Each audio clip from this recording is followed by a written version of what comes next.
بسم اللہ الرحمن الرحیم۔ السلام علیکم۔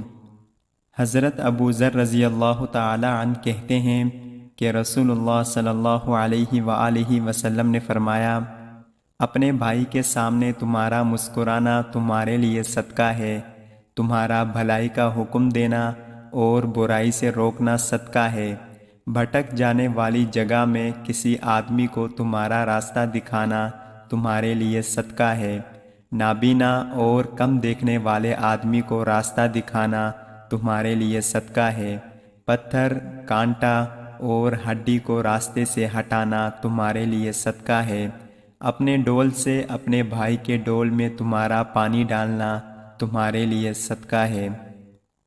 حضرت ابو ہریرہ رضی اللہ تعالی عنہ سے روایت ہے کہ رسول اللہ صلی اللہ علیہ وآلہ وسلم نے فرمایا، ایک مسلمان دوسرے مسلمان کا بھائی ہے، اس کے ساتھ خیانت نہ کرے، اس سے جھوٹ نہ بولے اور اس کو بے یار و مددگار نہ چھوڑے۔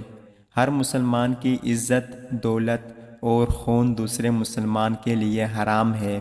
تقویٰ یہاں دل میں ہے۔ ایک شخص کے برا ہونے کے لیے یہی کافی ہے کہ وہ اپنے کسی مسلمان بھائی کو حقیر و کمتر سمجھے۔ اللہ تعالی ہم سب کو ان پیاری احادیث پر عمل کرنے کی توفیق عطا فرمائے، آمین یا رب العالمین۔ السلام علیکم ورحمۃ اللہ وبرکاتہ۔ آپ سب دیکھنے والوں کا بہت شکریہ۔